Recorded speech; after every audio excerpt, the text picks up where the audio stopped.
Alhamdulillah, alhamdulillahi rabbil alamin. Alhamdulillahilladzi ja'ala syahra ramadhana syahran unzila fihi al-Qur'an hudan lin-nasi wa bayyinatin minal huda wal furqan. Wa ja'alahu syahran fursatan limaghfirati adh-dhunubi wal atham. Wassalatu wassalamu ala sayyidil anam sayyidina Muhammadin wa ala alihi wa sahbihi wa baraka wa sallam. Subhanaka la ilma lana illa ma 'allamtana innaka antal alimul hakim. Allahumma 'allimna ma yanfa'una wanfa'na bima 'allamtana warzuqna 'uluman tanfa'una ya rabbal alamin. Alhamdulillah, kita bersyukur kepada Allah Jalla Jalaluhu wa Jalla Sya'nuhu di hari yang ke-21 Ramadan 1442 Hijriah ini, sekaligus adalah hari yang ke-413 kita berada di masa pandemi. Mudah-mudahan yang sedang sakit Allah segera sehatkan, sedang dalam kondisi karantina isolasi mandiri Allah segera pulihkan, yang dalam kondisi sempit Allah lapangkan, yang dalam kondisi sulit Allah mudahkan, yang dalam kondisi apapun Allah berikan keberkahan dan kebaikan dari sisi Allah Subhanahu wa Ta'ala. Dan kita semua semoga Allah terus jaga dalam sehat walafiat, dalam iman Islam, dalam keberkahan dan kebaikan anugerah Allah Subhanahu wa Ta'ala. Semua amal ibadah kita diterima oleh Allah, dan Allah jadikan Ramadan sebagai kesempatan emas untuk membukakan pintu ampunan yang seluas-luasnya untuk kita semua. Jemaah sekalian yang dimuliakan Allah Subhanahu wa Ta'ala,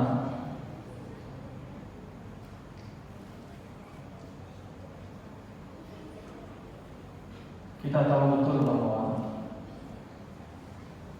Nabi Muhammad sallallahu alaihi wasallam dalam salah satu hadisnya menyatakan bahwa rentang usia umat Nabi hanya antara 60 dan 70.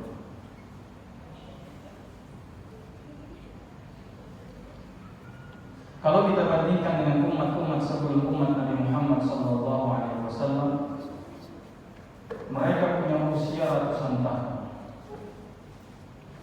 Kaum Nabi Nuh atau Nabi Nuh sendiri berdakwahnya selama 950 tahun. Itu usia dakwahnya. Ashabul Kahfi tidur di dalam gua selama 309 tahun. Itu tidurnya. Nabi Ibrahim menanti anak selama 87 tahun. Itu penantian terhadap anaknya. Nabi Allah Ayub, Allah uji dengan penyakit selama 20 tahun. Itu rentang masa beliau menerima ujian penyakit dari Allah. Usia-usia mereka yang panjang luar biasa, tapi dari sisi variasi amal mereka tidak banyak, tidak seperti kita.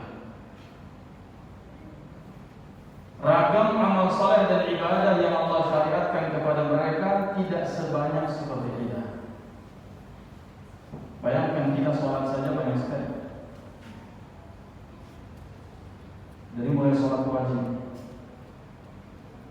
sholat tahajud, sholat nawafil, rawatib, qabliyah, ba'diyah, sholat syuruk, sholat duha, sholat awwabin, sholat hajat, sholat istikharah, sholat tasbih, sholat taubat, sholat istisqa, sholat kusuf, sholat khusuf, sholat idul adha, sholat idul fitri, sholat tarawih, sholat witir, dan masih banyak sekali yang kemudian disebut dengan sholat sunnah mutlak. Kita mau mengerjakan sebanyak-banyaknya rakaat pun boleh, selama bukan di waktu-waktu yang Allah larang. Puasa Ramadan 30 30 harinya, Syawal 6 harinya, Asyura, Tasu'a, Arafah, Senin, Kamis, puasa Daud. Banyak. Belum yang ditambah dengan puasa Natal. Dengan kontribusi terhadap harta Allah sebutkan sebagai zakat. Ada infak, ada sedekah, ada wakaf, ada nafkah, ada hadiah, ada wasiat, ada warisan. Banyak yang berkaitan dengan harta. Berkaitan dengan haji ada umrah, dan ada yang setara dengan pahala haji dan umrah. Sempurna, sempurna, sempurna. Yaitu orang yang kemudian selesai sholat subuh sampai syuruk dia bertahan zikir kepada Allah Subhanahu wa Ta'ala dalam kondisi di tempat duduknya, kemudian diakhiri dengan salat sunnah 2 rakaat, salat sunnah syukur. Beragam amal saleh yang Allah syariatkan kepada umat Nabi Muhammad sallallahu alaihi wasallam dengan rentang usia mereka yang relatif hanya antara 60 sampai 70 tahun. Harapannya adalah secara kuantitas pun kita bisa menyamai, bahkan lebih tinggi, lebih banyak daripada umat-umat terdahulu yang hanya punya amal tidak seberagam kita. Tapi Allah Subhanahu wa Ta'ala kemudian juga bagaimana melipat gandakan amal saleh umat Nabi Muhammad sallallahu alaihi wasallam dengan menetapkan beberapa tempat yang Allah muliakan dibandingkan tempat yang lain. Allah muliakan Masjidil Haram, salat di sana 100.000 kali lipat dibandingkan salat di tempat yang lain. Salat sunnah atau salat di Masjid Nabawi senilai dengan 1.000 kali lipat dibandingkan salat di masjid yang lain. Salat di Masjid Al-Aqsa 500 kali lipat dibandingkan salat di masjid yang lain. Minum air di Makkah disebut dengan air dari Bir Zamzam, sumur Zamzam, lebih mulia dibandingkan air yang kita minum dari air yang lain. Secara tempat Allah muliakan, Allah lipat gandakan siapapun umat Nabi Muhammad yang mengerjakan amal saleh yang beragam tadi banyaknya ketika dikerjakan di tempat tersebut. Allah muliakan karena faktor tempatnya. Dan juga Allah Subhanahu wa Ta'ala menjadikan agar amal umat Nabi Muhammad ini berlipat ganda dari sekian banyak ragam amal saleh dan syariat ibadah yang Allah berikan kepada umat ini. Allah lipat gandakan dengan cara Allah muliakan beberapa waktu dan momentum. Puasa di hari Arafah, waktunya adalah waktu hari Arafah saat jemaah haji wukuf di Arafah, lebih mulia dibandingkan puasa di hari yang lain. Puasa Asyura tanggal 10 Muharram, Tasu'a tanggal 9 Muharram lebih mulia dibandingkan hari-hari yang lain. Di antara Senin sampai Ahad, Senin dan Kamis lebih mulia dibandingkan hari-hari yang lain. Dan termasuk di antara sekian ratus malam, 365 malam dalam hitungan 1 tahun, ada waktu yang lebih mulia dibandingkan malam-malam yang lain. Yang dengan waktu itu Allah lipat gandakan bahkan amal kita jika dikerjakan di malam tersebut khairun min alfi syahrin, lebih mulia, lebih baik di sisi Allah Subhanahu wa Ta'ala daripada 83 tahun 4 bulan. 1000 bulan namanya. Tentang usia kita memang boleh 70 tahun, 60 tahun, atau mungkin ada yang lebih daripada itu, atau mungkin jauh daripada 60 tahun pun belum sampai. Tapi tatkala mereka bisa memaksimalkan tempat-tempat yang dengannya Allah lipat gandakan amal kebaikan. Jika mereka mampu memaksimalkan waktu-waktu yang dengannya Allah lipat gandakan kebaikan, bukan tidak mungkin dan bahkan seharusnya amal kita lebih baik, lebih utama dibandingkan amal-amal umat di masa yang lalu. Maka Nabi dinyatakan oleh Allah Subhanahu wa Ta'ala dalam Al-Quran, umat Nabi Muhammad harus menjadi umat khairukum atau kuntum khairu ummah.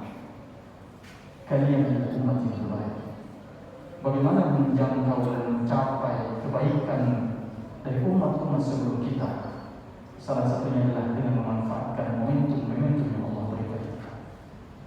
Ikhwatal iman yang dimuliakan Allah, dalam hadis Siti Aisyah radhiyallahu anha, hadis riwayat Imam Bukhari, Apa kata beliau? Idza dakhala 'ashrul awakhir min Ramadan. Kalau sudah masuk 10 hari terakhir bulan Ramadan, Rasulullah sallallahu alaihi wasallam syadda mizarah. Beliau kencangkan tali sarung beliau. Beliau kencangkan tali sarung beliau. Apa yang dimaksud dengan mengencangkan tali sarung dan para ulama dua? Yang pertama yang dimaksud adalah mengencangkan tali sarung, artinya menjaga semua hal yang ada di balik sarung untuk tidak diberikan ruang yang leluasa mendapatkan haknya.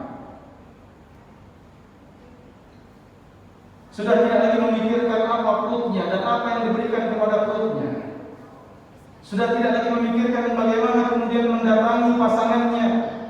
Dan sudah tidak lagi memikirkan bagaimana kaki ini dibawa melangkah ke tempat-tempat selain tempat-tempat iktikaf. Kalau kita lihat berita per hari ini atau per hari kemarin, kabarnya Tanah Abang ramai yang belajar sana. Habis dapat Insya Allah luar biasa. Kalau kita memaknai hadis dari Siti Aisyah, bagaimana Nabi katanya syadda mizarah, beliau mengencangkan tali sarung, artinya menjaga semua yang ada di tali sarung, termasuk diantaranya adalah kaki, untuk tidak digunakan melangkah kemana-mana, jalan-jalan kemana-mana. Kalau bukan saat pandemi, rasa-rasanya kaki ini sudah melambang buana ke tempat yang mungkin kita inginkan. Persiapan pulang kampung, beli oleh-oleh, belanja baju lebaran dan seterusnya. Makna yang kedua kata para ulama, syadda mizar adalah sudah tidak lagi mendatangi kasurnya. Karena orang yang tertidur di atas kasur, dia lepaskan tali ikatan sarungnya, tapi kalau dia mau turun dari kasur, dia ikat lagi tali sarungnya. Maka gambaran Nabi kemudian bahasa konotasinya adalah ketika digambarkan Nabi mengikat tali sarungnya, bahkan Nabi sudah turun dari kasurnya dan menjauhi tempat tidurnya. Tatajafa junubuhum 'anil madajih. Lambung-lambung mereka jauh dari tempat-tempat tidur mereka. Kalau kita mau bikin simpel, mungkin saatnya kasur kita lipat semua. Kalau perlu tertidur di atas sajadah, sambil baca Al-Quran, sambil tilawah, tertidur sejenak, lanjut lagi dan seterusnya. Karena siapapun yang ingin mendapatkan kemuliaan, sesuatu yang momentum sangat mahal Allah berikan kepada kita, pasti orang itu mempersiapkan dengan sebaik-baiknya.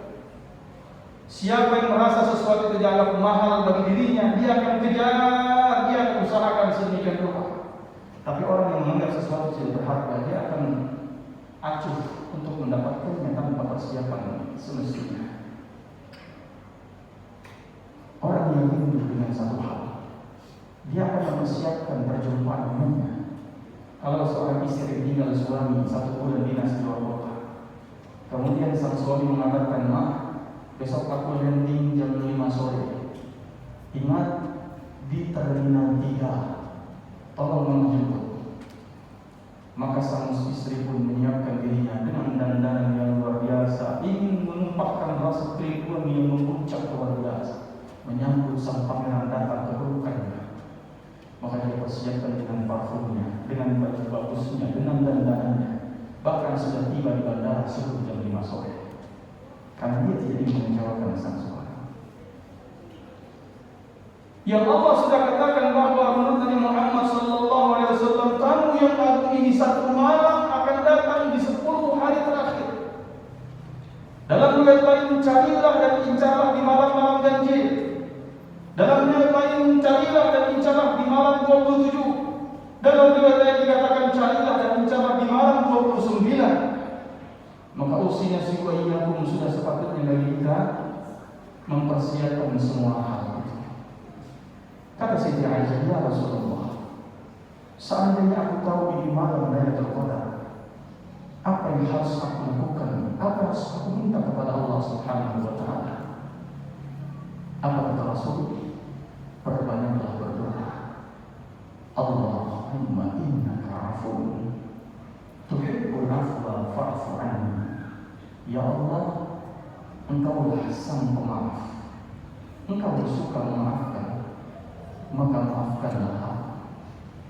Nabi tidak mengajarkan kita untuk minta ampunan, tapi mengajarkan kepada kita untuk minta maafnya Allah. Sebab apa? Sebab maafnya Allah lebih tinggi derajatnya dibandingkan ampunan Allah. Apa kata para ulama? Kalau orang yang berbuat dosa, berbuat maksiat, dia beristighfar kepada Allah, mohon ampunan Allah, Allah ampuni dia, Allah terima taubat dia, dosanya Allah hapuskan, tapi catatannya masih ada.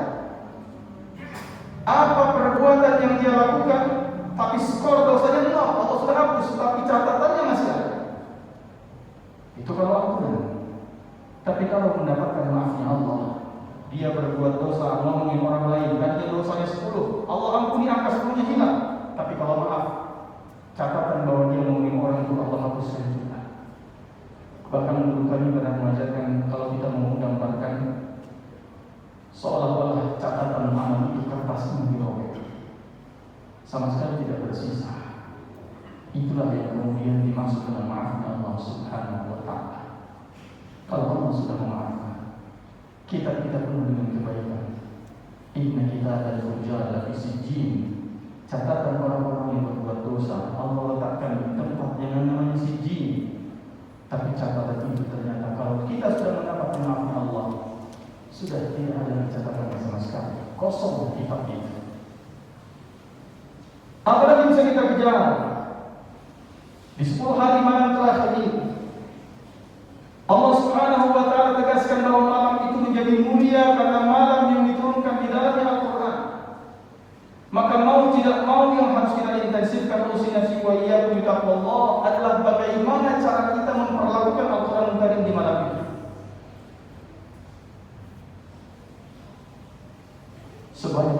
Sebaik mungkin, seintensif mungkin interaksi kita dengan Al-Quran Karim di malam itu. Dari mulai tadarusnya, tarawihnya, witirnya, kemudian tahajudnya, tilawahnya. Kalau kita mau menghafal Al-Quran bisa di malam itu lebih baik.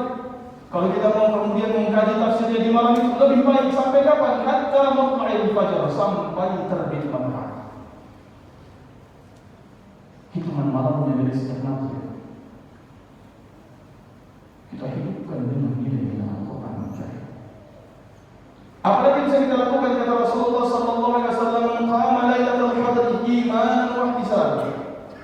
Siapa yang bangun menghidupkan malam Lailatul Qadar dengan qiyam, dengan tarawih, dengan tahajud, memperpanjang berdirinya, memperlama qiyamnya, dengan iman dan pengharapan atas ridha Allah Subhanahu wa Ta'ala, Allah akan memberikan ampunan terhadap dosa-dosa yang pernah dia lakukan. Ikhwatul iman yang dimuliakan Allah Subhanahu wa Ta'ala, posisi kita adalah posisi fastabiqul khairat. Posisi kita adalah posisi saling berlomba-lomba dalam kebaikan.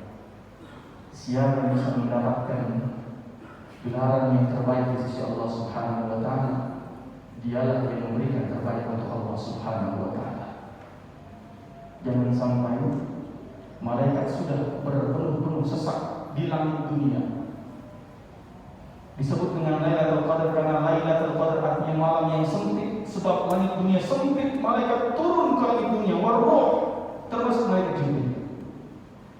Jangan sampai langit sempit penuh sesak-sesak malaikat, tapi kemudian masjid kosong, rumah-rumah kita kosong, sepi semua. Kalau kita ingat yang namanya penonton paling ramai bukan babak penyisihan Liga Champions, tapi penonton paling ramai kalau sudah babak final Liga Champions. Nggak ada ceritanya final Liga Champions sepi penontonnya. Orang taruhan sebegian banyak. Bagaimana kita bisa mempertaruhkan apa yang kita bisa dapatkan demi mendapatkan karunia Lailatul Qadar dari Allah Subhanahu wa Ta'ala. Dan yang terakhir, perkara kita adalah bukan kita melakukan apa, bukan kita mengejar apa, bukan kita mendapatkan apa, bukan kita memulainya dan melakukannya, tapi yang paling berat setelah itu adalah bagaimana kita mempertahankannya. Apa yang sudah kita ukir selama bulan Ramadan tahun ini, khususnya bukan yang sulit adalah memulainya atau melakukannya, tapi yang paling sulit yang kadang-kadang bahkan sampai membuat rambutnya berubah adalah bagaimana mempertahankan dengan istiqamah. Maka kita sama-sama berdoa kepada Allah Subhanahu wa Ta'ala tentunya agar apa yang sudah kita capai, apa yang sudah kita biasakan, apa yang sudah kita biasa rutinkan selama bulan Ramadan tahun ini bisa kita pertahankan di 11 bulan yang akan datang, dari mulai tilawah Quran kita, salatnya kita, terbiasa mengendalikan dirinya kita, terbiasa berbagi sesamanya kita, terbiasa kemudian memuliakan malam-malamnya dengan tahajud kepada Allah Subhanahu wa Ta'ala, terbiasa kemudian berpuasa dan kita bisa menahan lapar dan haus kita. Semua kebaikan itu kuncinya adalah bagaimana kita minta ihdinas siratal mustaqim. Ya Allah, tunjukkan jalan yang penuh dengan istiqamah. Mudah-mudahan kita semua mendapatkan itu. Allah karuniakan kepada kita Lailatul Qadarnya, dan Allah bantu kita untuk mempertahankan dengan istiqamah dalam ibadah dan ketaatan kepada Allah Subhanahu wa Ta'ala. Wal 'afwu minkum, mohon maaf lahir dan batin. Ya, dan kemudian mudah-mudahan kita jumpa di kesempatan yang lain dalam kondisi semuanya lebih baik, dan insyaallah pandemi segera berakhir dan kita bisa saling beraktivitas sebagaimana biasanya kembali. Saya rasa rasanya di sini terhalang dengan kaca seperti di dalam akuarium. Tapi insyaallah tidak lama lagi kita tidak pakai kaca lagi, tidak pakai masker lagi, dalam kondisi sehat walafiat semua. Aku qouli hadza wa astaghfirullah li wa lakum wa billahi taufiq wal hidayah wa ridha wal inayah wallahu muwaffiq ila tariq nasrun min Allah wa fathun qarib wa basyiril mu'minin. Taqabbalallahu minna wa minkum salihal a'mal. Wassalamu alaikum warahmatullahi wabarakatuh.